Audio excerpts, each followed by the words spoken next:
বন্ধুরা, আমার নাম শুভশ্রী আর আপনাদের সকলকে আমার চ্যানেলে খুব স্বাগত জানাই।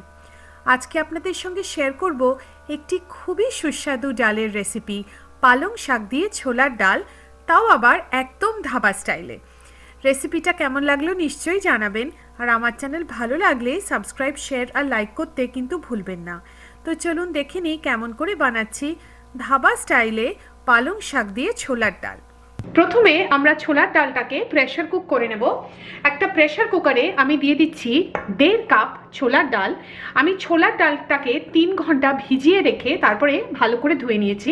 আপনারা অন্তত চেষ্টা করবেন 2 ঘন্টা যাতে ছোলার ডালটা ভিজিয়ে রাখেন। ছোলার ডালটাকে আমি দিয়ে দিচ্ছি, এর সাথে দিয়ে দিচ্ছি 3 কাপ জল। আমি 1.5 কাপ ছোলার ডালের জন্য 3 কাপ জল ব্যবহার করছি। আরও দেব কিছু শুকনো মশলা, হাফ চা চামচ হলুদ গুঁড়ো, আর দিয়ে দিচ্ছি 1 চা চামচ নুন। এবারে একটু মিশিয়ে দেব। এবারে আমরা 2টো হুইসেল দিয়ে নেব, তারপরে প্রেসারটাকে নিজের থেকে রিলিজ হতে দেব। 2টো হুইসেল হয়ে গেছে আর আমি প্রেসারটাকে নিজের থেকে রিলিজ হতে দিয়েছি। এবারে একটু দেখে নেব ডালটা কিরকম সেদ্ধ হয়েছে। আপনাদেরকে একটু দেখিয়ে দিচ্ছি। দেখছেন ডালটা একদম খুব ভালো করে সেদ্ধ হয়ে গেছে, একদম হাতের মধ্যে ম্যাশ হয়ে যাচ্ছে। ডালটা আমাদের সেদ্ধ হয়ে গেছে। এবারে আমরা পালং শাক দিয়ে ছোলার ডাল বানানো শুরু করব। একটা কড়াতে দিয়ে দিচ্ছি 3 টেবিল চামচ সাদা তেল। আপনারা সর্ষের তেলও ব্যবহার করতে পারেন, আমি এখানে সাদা তেলে আজকে রান্নাটা করছি। তেলটাকে খুব ভালো করে গরম করে নেব। তেলটা গরম হয়ে গেছে, এর মধ্যে দিয়ে দিচ্ছি 1 চা চামচ গোটা জিরে, আর দেব কিছু গোটা গরম মশলা। এখানে নিয়ে নিয়েছি একটা বড় তেজপাতা, 1 ইঞ্চ দারচিনি, 5টা ছোট এলাচ, 2টো বড় এলাচ, 6টা লবঙ্গ। গোটা গরম মশলাটাকে দিয়ে দিচ্ছি। এবারে গোটা মশলাটাকে আমরা 30-40 সেকেন্ড একটু ভেজে নেব। এর মধ্যে এবারে দিয়ে দেবো কুচো করে নেওয়া রসুন। এখানে আমি 12-14টা রসুনের কোয়াকে খুব ফাইনলি চপ করে নিয়েছি। এই রেসিপিটাতে একটু রসুন বেশি পড়ে। এবারে এই রসুনের 70-80% আমরা এখানে দিয়ে দেবো।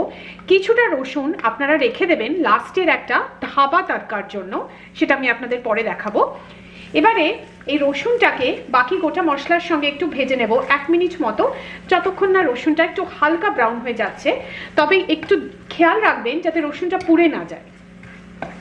রসুনটা একটু হালকা ব্রাউন করে নিয়েছি। এর মধ্যে এবারে দিয়ে দিচ্ছি 2টো মাঝারি সাইজের পেঁয়াজ 300 গ্রাম, আমি ছোট কুচি করে কেটে নিয়েছি।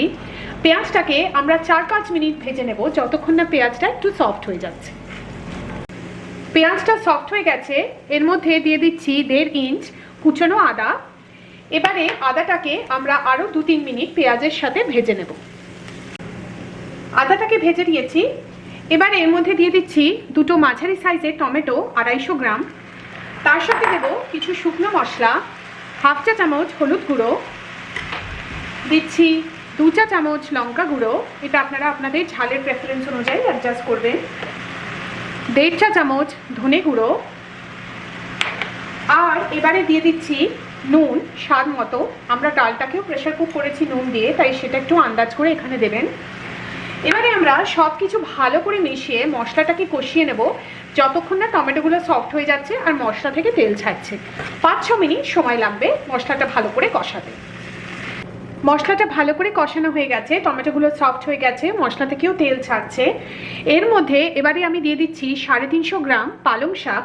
আমি পালং শাকগুলোকে প্রথমে খুব ভালো করে ধুয়ে তারপরে ফাইনলি একদম চপ করে নিয়েছি। পালং শাকটাকে আমি এখানে দিয়ে দিচ্ছি। পালং শাকটাকে কিন্তু একদম আমরা নাড়াবো না, একটা জাস্ট ঢাকা দিয়ে পালং শাকটাকে 2-3 মিনিট রেখে দেবো, পালং শাক থেকে যাতে ময়েশ্চারটা রিলিজ হয়ে যায়। প্রায় 3 মিনিট হয়ে গেছে, দেখছেন পালং শাকটা থেকে কতটা জল বেরিয়েছে। এবারে আমরা পালং শাকটাকে ভালো করে নাড়াচাড়া করে এই যে অ্যাডিশনাল জলটা বেরিয়েছে সেটা ভালো করে শুকিয়ে নেব। পালং শাকটাকে খুব ভালো করে শুকিয়ে নিয়েছি, এই জলটা যেটা রিলিজ হয়েছিল সেটা এখন শুকিয়ে গেছে। এর মধ্যে এবারে আমরা সেদ্ধ করা যে ছোলার ডাল সেটা দিয়ে দেবো জল সহ। ডালটাকে দিয়ে দিয়েছি। এবারে একটু ভালো করে ডালটাকে সব কিছুর সাথে মিশিয়ে নেব। আমি আর কোনো জল অ্যাড করছি না, আমি এই কনসিস্টেন্সিটাই রাখবো।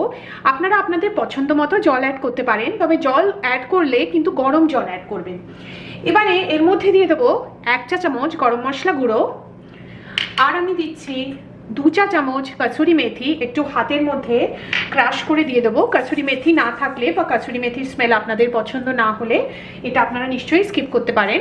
এবারে আরেকবার সব কিছু একটু নেড়েচেড়ে দিচ্ছি, আর দিয়ে দিচ্ছি 3টে কাঁচা লঙ্কা, এটা মাঝখান দিয়ে চিড়ে দিয়েছি। আর এবারে লো ফ্লেমে আমরা ডালটাকে 4-5 মিনিট হতে দেব। আমাদের পালং শাক দিয়ে ছোলার ডাল কিন্তু অলমোস্ট তৈরি হয়ে গেছে। তবে আপনারা যদি ধাবা স্টাইল ডাল খেতে চান তাহলে আমি সব শেষে এখন একটা তড়কা আপনাদেরকে দেখাবো, সেটা আপনারা ট্রাই করতে পারেন, একদম ধাবা স্টাইল ফিল আসবে। তো চলুন এবার তড়কাটা দেখে নিই।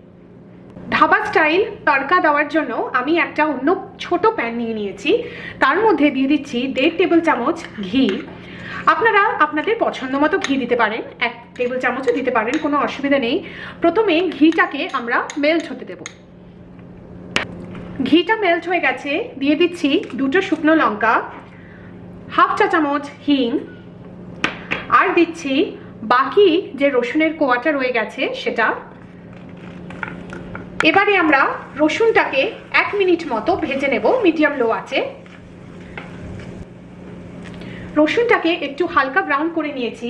এবারে আমরা গ্যাসটাকে কিন্তু একদম অফ করে দেবো, আর দিয়ে দেবো 1 চা চামচ কাশ্মীরি লঙ্কা গুঁড়ো। এটা একটু সাবধানে দেবেন, কেন কি গরম ঘিতে শুকনো মশলা দিলে কিন্তু শুকনো মশলাটা পুড়ে যাওয়ার চান্স থাকে।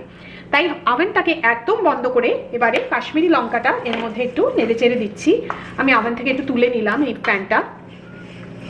ডালটা লো ফ্লেমে 5 মিনিট আমি রেখে দিয়েছিলাম। এবারে যে আমরা তড়কাটা বানিয়েছি সেটা দেওয়ার পালা। ওপর দিয়ে পুরো তড়কাটাকে এরমভাবে দিয়ে দিন। আমাদের পালং শাক দিয়ে ছোলার ডাল একদম ধাবা স্টাইলে তৈরি হয়ে গেছে। রেসিপিটা এভাবে একবার চেষ্টা করবেন, আশা করি আপনাদের ভালো লাগবে। আর আমার চ্যানেল দেখার জন্য আপনাদের অনেক অনেক ধন্যবাদ।